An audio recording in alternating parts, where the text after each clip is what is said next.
Halo, selamat sore semuanya. Ini dengan Ibu Kagison. Sekarang kita akan menanyakan masa kecil, masa sekolah, dan kenangan apa yang paling indah yang Ibu paling suka. Kira-kira masa SD, guru yang diingat tuh guru siapa saja? Namanya dan apa yang paling berkesan dari guru itu? Oke, baik. Sebelum saya menjawab pertanyaannya, perkenalkan nama saya Marcelina Monica Klagison.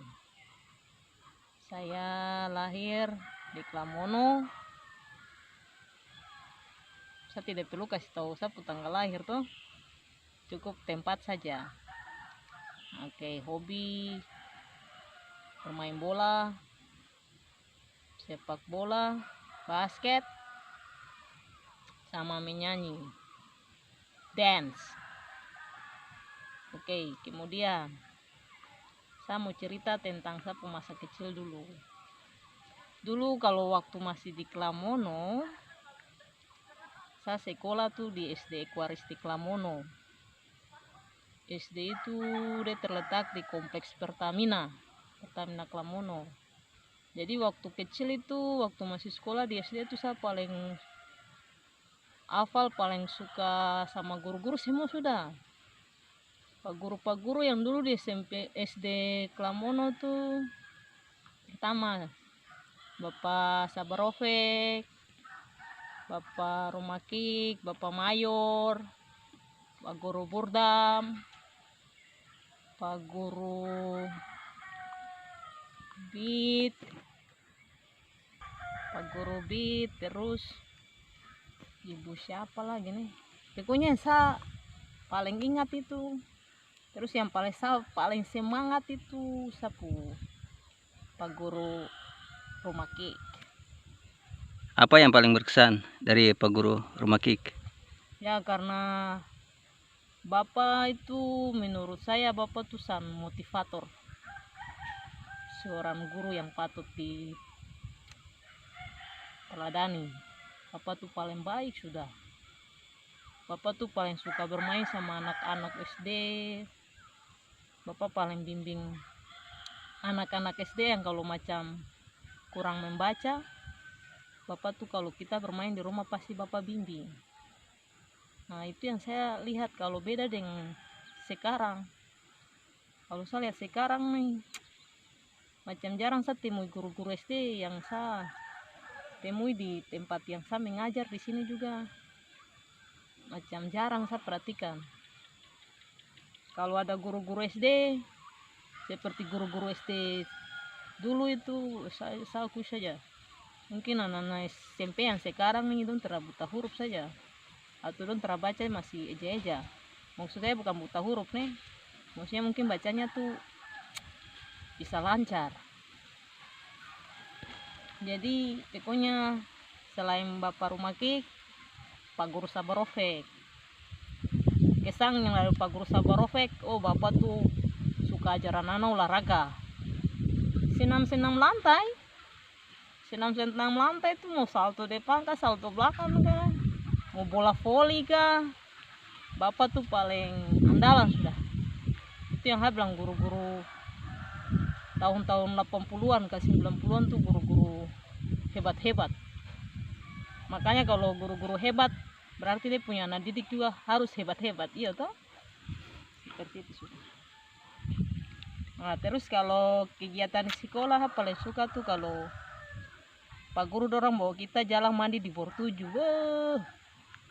Pak Guru Saburofek, Pak Guru Burdam, Pak Guru Mayor, pokoknya guru-guru SD Ekwaristi dulu.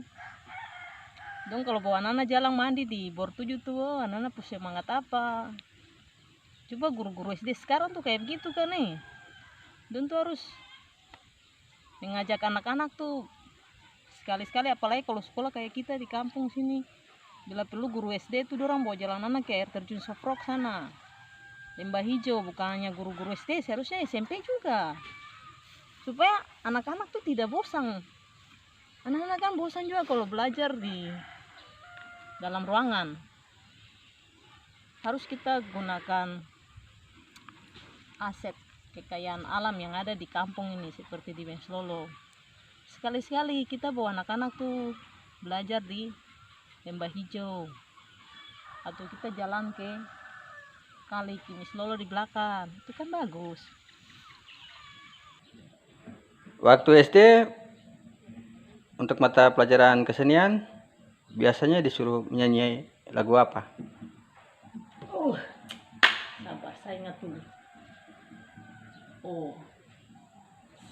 Kalau dulu kita tuh waktu masih SD kelas 1 di SD Klamono tuh Equaristi tuh sampai kelas, saya kan kelas 1 sampai kelas 4 itu di SD Equaristi Klamono. Nanti naik kelas 5 pindah ke SD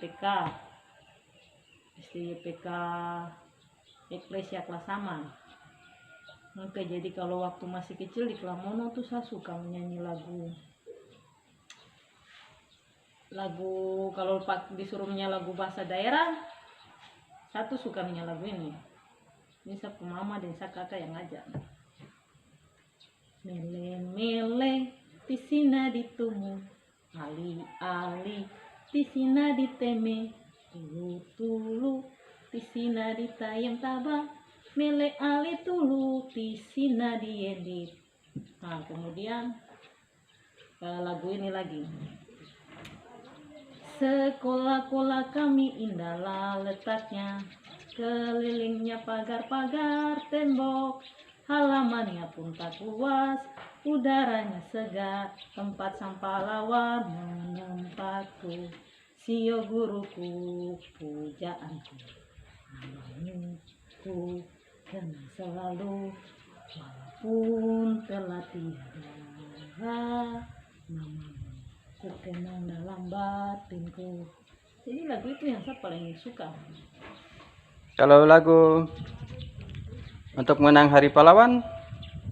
Kalau lagu hari-hari nasional begitu. Ya. Satu suka menyanyi lagu ini. Sorak-sorak bergembira, bergembira semua, sudah bebas negeri kita untuk selama-lamanya. Indonesia merdeka, merdeka. Jadi lagu itu saya suka menyanyi. Di SMP ini siswanya untuk lagu-lagu nasional mereka ada yang tahu atau tidak? Ini yang saya heran juga. Saya tuh selain mengajar di SMP sini, mengajar mata pelajaran PPKN, saya tuh juga mengajar seni budaya sama mata pelajaran prakarya. Jadi waktu pengalaman pertama mengajar seni budaya, waktu itu saya suruh mereka menyanyi lagu nasional. Nah, anak murid ini sudah kelas SMA sekarang. Dia itu tidak tahu lagu nasional sama sekali. Makanya saya bingung. Di SD itu kira-kira dorang itu diajarkan menyanyi atau tidak ya? Jadi saya biasa bilang sama dorang, ibu nih saja masih ingat lagu daerah, lagu-lagu yang diajarkan waktu SD. Masa kamu nih baru pindah dari SD ke SMP sudah tidak tahu lagu? Jadi menurut saya sepertinya harus anak-anak SD ini diajarkan untuk membiasakan setiap kali memulai pelajaran, mereka ini harus menyanyi lagu nasional supaya mereka tuh tahu. Karena kalau tidak diajarkan lagu nasional, mana mungkin orang itu tahu. Nah, makanya diharapkan untuk teman-teman guru-guru yang ada di kampung-kampung, kita tuh harus mengajar, kalau boleh kita membimbing anak-anak kita untuk menyanyi lagu nasional supaya mereka tuh ada rasa semangat kemanusiaannya atau rasa semangat nasionalnya tuh ada. Jadi siapa anak yang bisa menyanyi lagu nasional, ada yang memang sama sekali tidak bisa. ada pesan dan kesan untuk Bapak Guru SD waktu yang telah mengajar?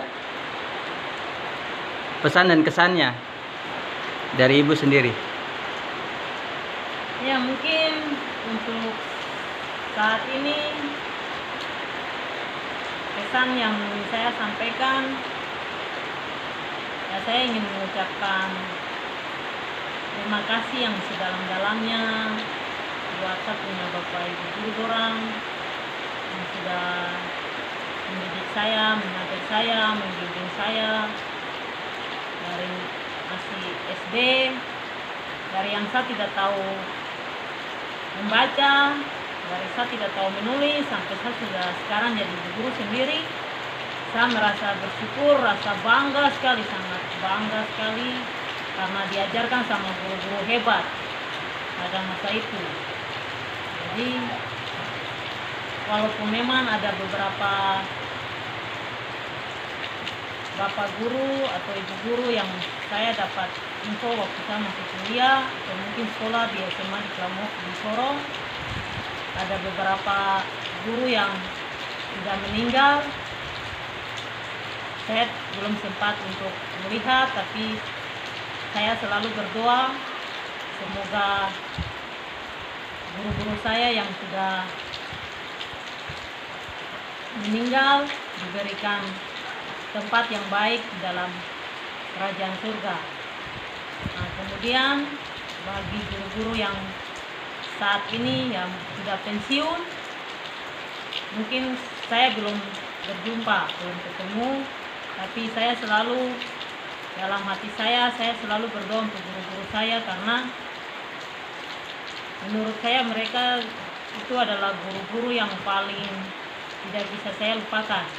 Karena tanpa dorang pasti saat ini saya tidak seperti sekarang ini, karena yang seperti tadi saya sudah bilang, saya dari masih kecil belum tahu baca sama sekali, tapi dibimbing sama guru-guru hebat. Makanya saya rasa bahwa saya pun juga menjadi anak yang hebat, anak yang berbakat karena dibimbing sama guru-guru hebat. Nah, makanya sekarang kalau saya jadi guru, saya harus ambil teladan dari guru-guru saya itu. Artinya bahwa kita guru selain membimbing, selain mengajar, kita kan juga membimbing. Nah, membimbing terus kita itu punya sikap itu jadi contoh atau teladan. Makanya kalau saya tuh kalau di sekolah saya tidak suka kelas saya tuh kotor. Kalau sudah kotor saya pasti suruh anak-anak kamu sapu. Nah, di situ kita mengajar orang untuk kebersihan. Nah, kemudian kalau orang bandel, saya ambil contoh saja tuh. Kalau dulu kita SD Klamono dulu kalau kita bandel nakal, anak-anak nakal itu sanksinya itu kok dapat pukul. Dapat pukul bukan dengan tangan, rotan. Kalau bapak guru rumah itu rotan. Rotan atau kok disuruh menghafal perkalian sampai 100 kali. Nah, terus kalau bapak guru sabarofek, kok dapat dia ekor pari. Nah, jadi pesan dan pesan saya yang tadi saya bilang itu, saya tidak bisa lupa saya punya guru-guru. Saya punya guru-guru SD, tetap saya kenang di dalam saya punya hidup sampai saya mati. Jadi saya cuma mau bilang sama saya punya guru-guru SD yang sekarang Tuhan masih beri umur panjang, saya punya doa supaya Tuhan Yesus selalu jaga, Tuhan Yesus lindungi dorang, Tuhan Yesus berkati dong punya anak cucu. Karena saya yakin ketika dorang bekerja pada saat itu dengan hati yang tulus, dong tidak pikir uang. Yang dorang pikir itu anak-anak murid pada saat itu, generasi penerus bangsa ini bisa maju, bisa tahu baca, bisa tahu menulis. Beda dengan sekarang toh. Sekarang kalau guru tuh dia mau mengajar, dia dapat bayaran berapa dulu baru dia mau mengajar. Bukan mengajar karena hati, tapi yang seperti tidak tahu itu tidak tahu. Jadi itu saja mungkin yang saya sampaikan. Oke, terima kasih Ibu untuk waktunya. Sampai ketemu lagi.